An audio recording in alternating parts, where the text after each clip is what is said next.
All right, this is the James episode, which I think we kind of just used to set up the musical happening as well. Yeah, kind of.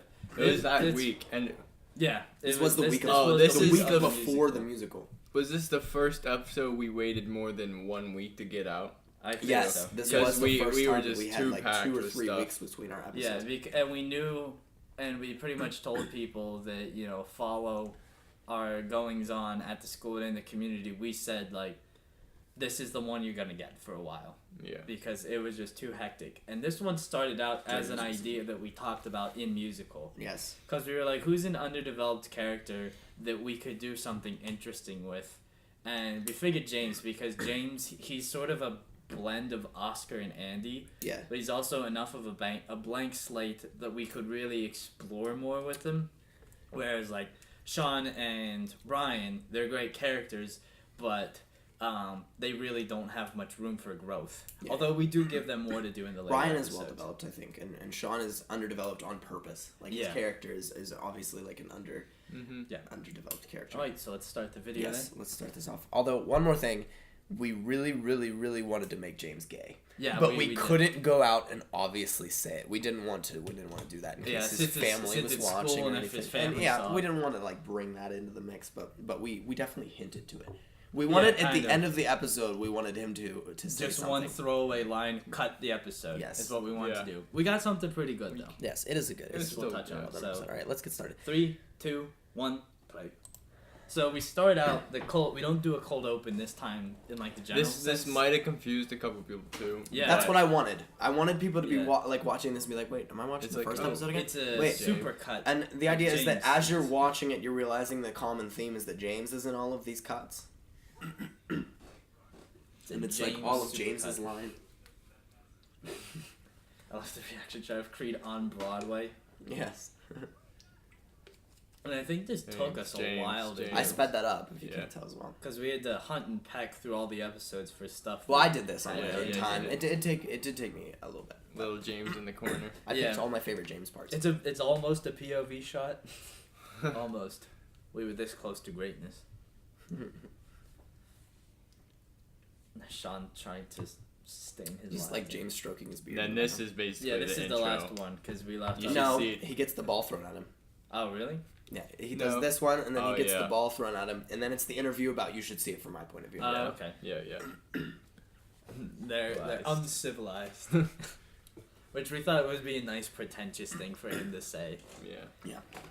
Because we kind of established prior to this that James is very no nonsense. We've seen that. Sean's doing a crossword. Yeah. But okay. We wanted, that's his like Stanley. But we wanted James to be like, because he's the guy that mostly gets stuck with all the work, so that's made him a very grumpy character in a sort of way. Very no nonsense and easily annoyed and perturbed by the rest of us screwing around all the time because he just wants to do his work and go home. And this is where we introduce the musical. Yes, the concept that we are now practicing in the auditorium, getting ready for our musical. And this was also 5th period. It was. Yeah. We had to come down. Because Mrs. Sperry wanted Silas and Gabby to work on their stuff. Yeah. And coincidentally, we wanted to film in there. I wanted it to be pretty much created that James hated everyone else in the course room. Yeah. He's very much like or at least has a problem with it. Yeah, he's very much a people watcher. Yes. In a sort of way. So we do like this stylistic thing. I wouldn't say it's very stylistic, but it was where we do a general shot. This is where we introduce his hatred towards me, I guess. Yeah, mostly towards you and Ryan. Because as I'm looking for him, he's... Yeah. Well, it's not so much that he hates you. He just dislikes and doesn't really want to talk. He likes to avoid you because you're very much compared to him. And I look under a chair. Because that would be what the Eric character would do. He's just like, "Are you back there, buddy?" Looks in a plant. Yeah. And here I walk directly underneath. Yes. Oh, yeah. If you see the Pinocchio back in the last scene. We all sigh in the back of our stage. Yeah. This is a beautiful shot. That's a beautiful shot. It's also a bit of a callback to like the shot where we also pan up from Eric and reveal another character in hiding. Oh yeah. It's like poetry. George Lucas. That climbing though. That was one-handed. Yeah, Eric held the camera in one hand and climbed with the other one. I think I almost fell twice, but we're still here. Gabby and Silas were actually practicing their scene while you're walking across the set. I'm pretty sure. Funny thing is here, Silas and I were wearing almost similar colored shirts. And so people thought that you teleported to different parts of the stage. I think Mrs. Spear is pretty angry with you for like walking right through the middle. Yeah, they were like legitimately working on their dialogue for a scene. Isn't it nice up here, he says? I love that. We kind of like that James is wearing like this purple shirt too, because I think this is where we establish some of his strange hobbies. Yeah, his weird musical likes. Is this where we're talking about the musicals? Yes, and the yes. We said it. Godspell was one of them. Yeah. Kinky Boots. Because we just wanted to pick like some of like the very Xanadu, I think. Yeah, Xanadu. We wanted to pick like the weird ones. And then the Beanie Babies. This was one of my favorite things because I did not write this. This was Nathan's idea. He texted me one day while I was home from school. Yeah. Because I was going on a trip that day, so I was home, and he texted me. He said, "How quickly can you Photoshop James into a room full of Beanie Babies?" It was super out of nowhere, and I said, I don't know, give me 10 minutes. Beautiful. And he sent it to me, so I did that. This is where Ryan is actually a great mathematician. Which is obviously based only with food. Yes, this is based on the episode of The Office where Kevin does the same thing. But it's definitely stronger. The smile. Great reaction. I love Ryan's facial expressions. Is this where you're complaining about James? Yes. Yeah. Yeah, because then he walks in and walks out. This is where I want to practice with him. Oh, yeah, because we have to establish... And he says, oh boy, do I know mine. Because we start establishing content. And then we have James once again hiding under the risers. Doing the paint. It's not I don't like him, it's just I don't like him. Now we have James. This is the one outside scene. Yeah, because we wanted this to be more we actually like we were at musical practice. It's school, though, still. Yeah. We just went You can see progressively, like this was a different day, so the pit is more and more set up. Yes. We have Doc's drugstore in the background. Yes. We're also so excited to be getting rid of the Duloc head. Yeah, everybody's cheering. But we actually have it back now. Yeah, we did actually get rid of it. Yeah, that was the last day we had it. We sent it to Wimber, who was doing Shrek the Musical. Nathan is crying because of tears of joy. Tears of joy, yes. Also because of my upcoming physics test. Yes, a little bit of both. You can see me in the background doing my physics right here because I was very stressed out that day. Yes. And then just another dialogue scene between those two. Yes, this is a good dialogue where she gives me an idea and I get excited about it. And I start to keep track of all of Ryan's food abilities. This is where they start trying to...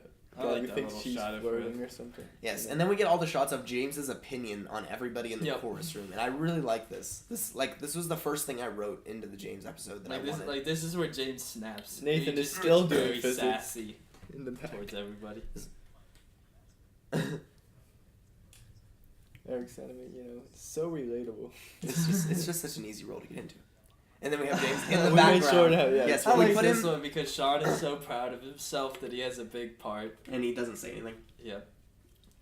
I believe that's what James says. He doesn't have any lines. Yeah, he doesn't have any lines. It was just kind of... And he looks back He looks at James. I wanted James in the background of all of these shots and so that we could pan. And it's funny the weird ways that we snuck him in. And, yeah. Like, it's a bit of a stretch, like, especially with, like, Silas and Gabby's. I believe he's, like, hiding behind the speaker or something. I do like Eric's lying on the bed. Something Eric would do at musical. A kid later then broke the bed by lying on it. Yeah, they all jumped on it. Not me, though. No, it was underclassmen. And that fencing is literally just, like, the orange construction stuff that was put perpendicular. Mm-hmm. It looked a bit strange, but it all came together. He's behind the Duloc head. Yep. Because they're talking about how they have to be boyfriend, girlfriend. And the funny thing is, we did not tell Silas to bring his guitar down to the auditorium. He just always has it. And so we were just like, just hold it. Look at this, such a far... We're still assuming that James knows what you're saying, though. Oh, Nathan also says how he, Yeah, how I'm the death of Tony, but we cut off right before that. Yeah, there it was. Because we didn't want to spoil. But we did. It still spoils it, but, like, on purpose. Yeah. But like, you know what, you should know. It'd be a little gay. It's like 60 years old. So which one is this? I think this is when when he finally gets mad at you, Eric. Yes, you and Nathan both come up to him. Oh yes, that's right. And are like throwing a bunch of stuff at him, and then he yells at you, and you get upset. Well, the funny thing was too, it was supposed to be a back and forth with me and Eric both giving him a bunch of jobs, but then... Which you kind of did, and then he got real fed up real fast. Yeah. Nathan wanted to say something, and then Eric gets real awkward and like runs away. He's like, take a chill pill, bud. And then I say off screen, I do need you to do those things for me, though. Because that would coincide with my character, where I just have no social awareness. This is, I think, the introduction of me. This episode was for the mom's love. Yeah. Yeah. Yeah, this is one of the introduction that you like to talk to your mom. Which kind of came out of left field. Yeah. But well, it's a little bit in the office, like Michael likes to call his mom. Yeah. I wanted it more with more of the math stuff. I think this one took us a couple tries because we had to think of what chips he wanted to say. I mean, I wrote it. I wrote it in the script. And then I wrote this whole dialogue, and I love read this. Off your phone for this? I did. My phone is on the clipboard because this is a very long dialogue. And I wanted some specifics. And I really like that I decided that he couldn't do subtraction or division because he associated it with dispersing and losing food. But you did say that he can do square roots. I don't know. I don't know how it works. That's a good question. I think you said you can do something that coincides with that. Minor plot hole, but who cares? I still like it a lot. Superhero sidekick. We did have an extra line of like an extra little aside in there that you didn't want to be Ryan's sidekick, but that got cut. I think was Eric filming? Yeah, it was by accident. He thought you were done talking. I like that line. We mentioned Max. Yeah, Max. The random written-in character, Max, who never actually existed. It was me just sort of sitting in the background. Because we wanted to make the chorus room look a little populated. Yeah. We try to make it look like there's always somebody in there, other than the characters on screen. This is the mother, right? Yeah, this is where Gabby brings up that you like to talk about your mother. Yes. And why does she know? I teleport from right behind James to right beside Eric. Like I said, continuity. I think we filmed this the same day as all of James's reaction shots, too. Yeah, we did, because Eric's wearing that shirt. Yeah. Still flipping through my physics binder. Uh-huh. And then they went to the nicest restaurant, and it's Wendy's, I believe. Wendy's, yeah. That's one of the only Wendy's, times. they have that 4 for $4. Yeah, that's one of the only times in the whole series where I do the camera look. And then I teleport back. This is where Ryan comes to the obvious conclusion that I'm ordering food. Yeah. Oh, that thing. I love that. That was my Ryan the Temp. No. You know, there's a line in The Office where Ryan the Temp does, "No, Stanley, please don't die," in that exact voice. Yeah. Like, and that's what I want. Or no, it's "No, Stanley, you'll live forever." Stanley talks about his heart condition, and that's like one of my favorite lines in the entirety of The Office. So I wanted to have a line that wasn't. Me and James have made up at this point. Yeah. Oh yeah, this is the one where he talks about like, I'm just gonna go home, sit back, and listen to some Dear Evan Hansen and cry myself to sleep. What we wanted instead, we wanted to go home and my boyfriend's gonna rub my feet. Let's go home. And there. Draw a bath. But he didn't want to. I think the Dear Evan Hansen crying myself to sleep works. Yeah. Yes, it is good. It still kind of pushes the same narrative while also being a subtle reference to someone we all know and love. Yes. Are there any after credit scenes? Yes. I think I want to say yes. I want to say all of them had them except episode 4. Oh yeah. Oh, yes. This was when we did the Wii bowling. That's right. I completely forgot about that. That's a good one. Musical bowling that we went to. And that's episode 5, James. Yes.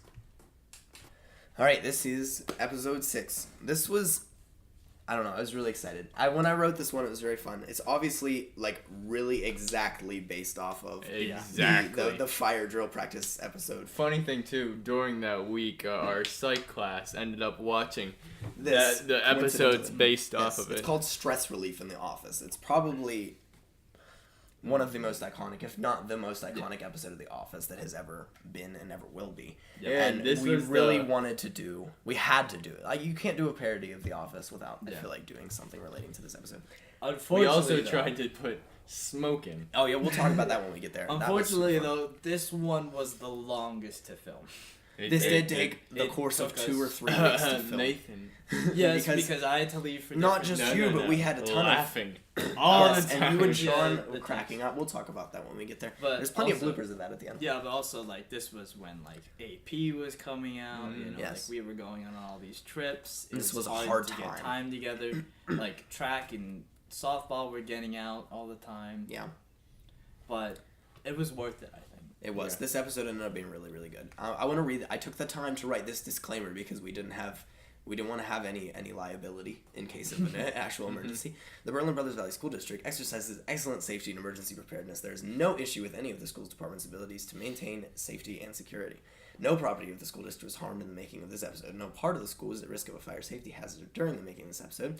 No actual fires or smoke were deployed inside of the BBSD school building. No BBSD students were injured in the making of this episode. The depictions of safety and first aid trainings in this episode are not official guidelines or procedures and cannot be condoned. The disciplinary actions depicted in this episode are unrealistic measures. A student responsible for such actions as those seen in this episode would be handled with extreme prejudice. Because I think that's one of my favorite plot holes, is that you basically lit part of the school on fire, and your punishment is that you're demoted from a position that doesn't even exist. Yeah. So I really wanted to express that it would be more serious than that. But without further ado, let's go into it. Left some time in there so you can read it. Nathan has moved. Oh yes, and we started. Instead of this was right after musical. Yes, this was because like the as Monday soon as after music was over, Bernardo decided to shave his beard because he didn't need it anymore. And just so when Creed dyed his hair black, we got the same reaction. That's what I wanted for this cold open.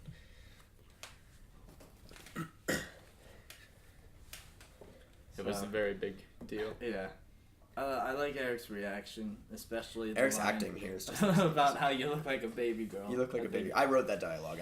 I really wanted him to say that. I wanted you to say that you look like a baby girl. I want you to look like a hardworking Mexican dad who has a whole bunch of kids and has to work at a taco truck nights to feed them. That was the dialogue that I originally wrote. there he is, a hardworking Mexican dad. Illegally. Came into the country illegally. Just like, all right. And then Eric grabs the permanent marker. Yeah. It's a red one. It is brown, but you can't tell. Yeah. And we were actually debating on if we should do it. And it's a good thing that we decided not to do that because it took us probably 3 weeks to film this. You're right. And that would have been every day that we had to film it, we would have had to draw it on James. Draw the mustache on James. And that was actually a Sharpie, so we wouldn't have wanted to draw on his skin with it. Yeah. Because, let's think, like, the cold open was filmed in like the middle of March or something. It was filmed right after. It was a long April. That was the first thing we filmed. Yeah. And then we went into this. Yeah. And like from the start of this episode to its release was probably 2 to 3 weeks. Yeah. But we said it was gonna be a good one. Yeah. It was. It was a good episode. I love Miss Sperry's face. Yeah. Yes. I love the hold shot on the disturbingly under-saturated pixel art of Mr. Spirit.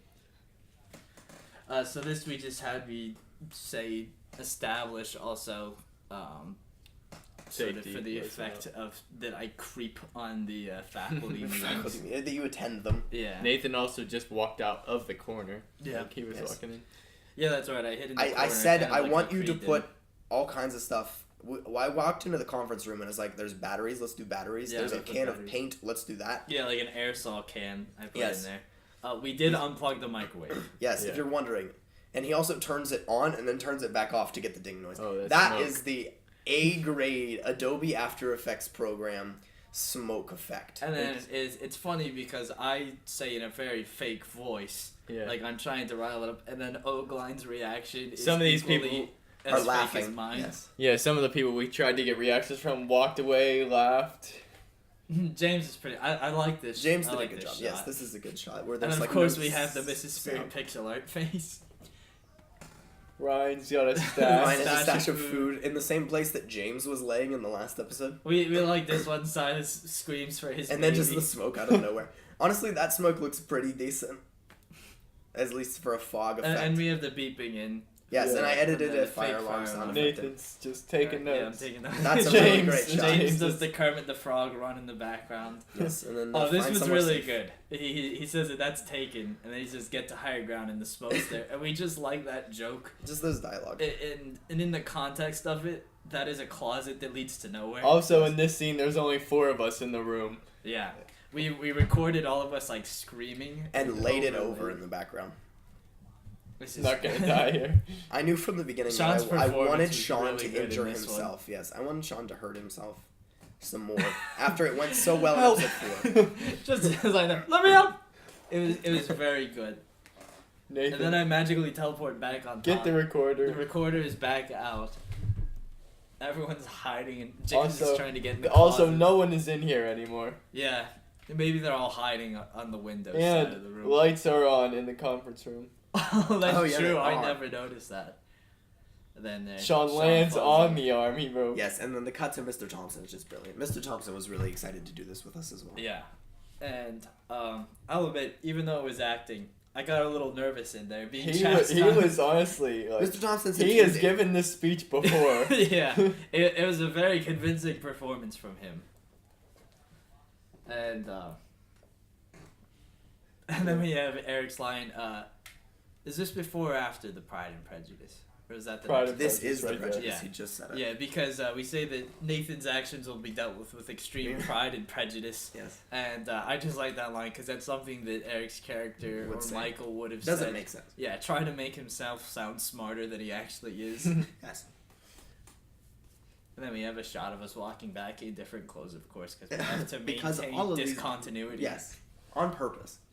We love our costume discontinuity. Keegan never noticed there was a fire. Yeah. Well, he's in his room. Yes, yeah. Keegan's in his office.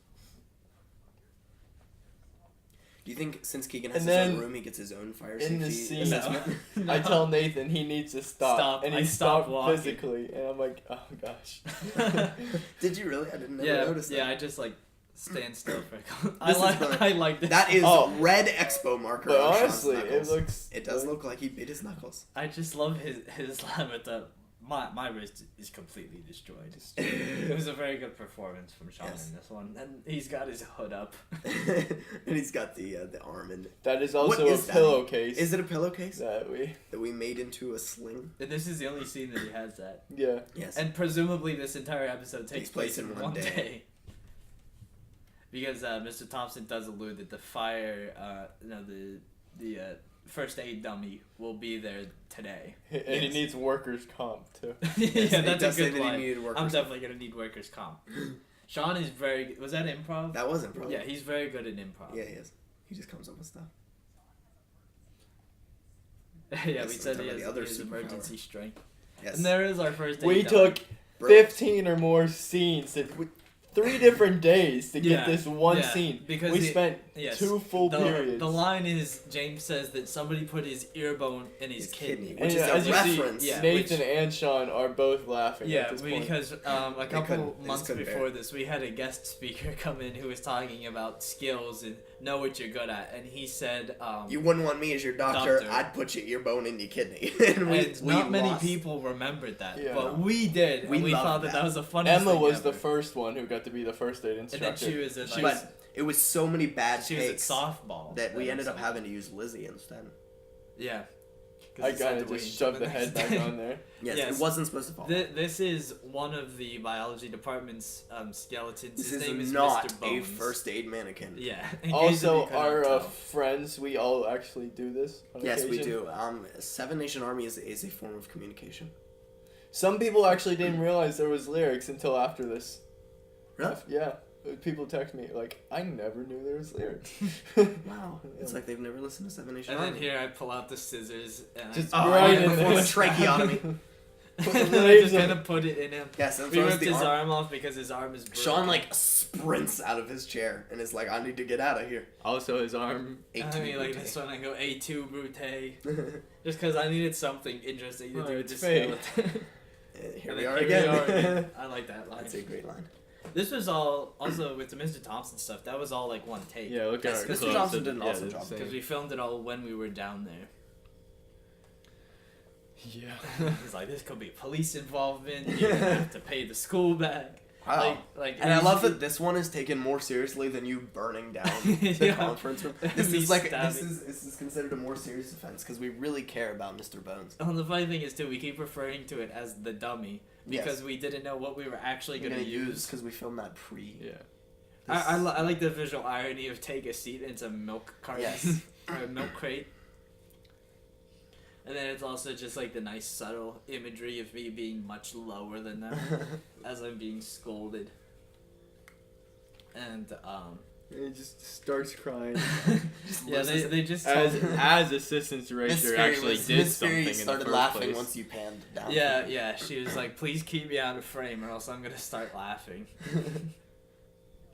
And we have being threatened. And then there's our nice little allusion to the actual office where I call you the assistant to the secretary. The sound effects, though. Yes. Yeah. He's like grunting, fighting. This is foreshadowing for the next episode. Well, this is what we wanted. We wanted him to practice, and then I said I'm gonna write that into in the next episode. Hold. There we go. Yes. Cherry Coke, non-alcoholic. Ah. So we have been practicing martial arts. This was terrible dialogue, but we kept it because we loved it. Yeah, like that would be something Ryan's character would do, is trip over all his words. The mannequin, the skeleton, Mr. Bones. He goes for an RKO. Yes. And then he just... You look so... Also, Silas is playing the guitar. Yeah, Silas is playing the guitar. This is me teaching Nathan how to do secretary things. Yeah. I think this was basically just filler. It was. It was, but it was also it starts to build our relationship. Development that I wanted a lot of conflict resolution in the last episode. Yeah. So this is like the start to that. I wanted a method of characters coming together. Yes. Nathan has never listened to Star Wars. This was kind of a weird scene. It was. But we needed some way to properly end it before we put in the actual last scene. Yeah. Yes. So it's just kind of Eric giving a recap. Also growing out the facial hair. Yeah, it was. And we did establish now that the couch is the primary interview zone because the room has been burnt down. And we made sure to maintain that continuity in the last episode that we wanted this. This was a really good shot. Unfortunately, you miss it. Mr. Bones is on a wheelie base, and when he picks him up, the base falls off. Yes, that's what just happened there. And we were so disappointed that we didn't get that in frame because it was so funny. And then he just hides it, like pushes them together, puts the head on top, and then puts little boxes in front of it. This was a very, very good scene. And then obviously we throw that in away. Just brilliant. And then we have the bloopers of all the takes. Oh yeah, and that wasn't even all of them. It wasn't even all of them. I had deleted some before. We kept the funniest takes of yeah. And you can tell like different days because there's different people in them and like different setups. Some of us started to get a little irritated. I got used to it until James started pointing. See, Emma was the first one. So you can see on the first day he doesn't point. James's delivery was excellent. It was so good. Well, the thing was too, I just got used to it, and then he started doing the super dramatic pointing. This is obviously someone put his earbone number 5 in his kidney. See, that's where he starts doing it. Yeah, here it was. I had finally gotten used to it, and then your sister laughed. Yep. Oh, that's a lovely frame that ended on with her rearing her head back. Yes. And Gabby is just completely disamused. Gabby didn't laugh once. Yeah, that was some great reactions between me and Sean. That was an excellent episode. It was well worth through and through. And all the work that we did for it. Yes, that was, and like all our fans had been waiting for 3 weeks, and we finally. All 8 of our serious fans. Yes. I don't know. That ended up with like 400 views. Yeah. So I would say that there's a couple of fans out there. There's a couple of them. All right, we're going to call that episode 6.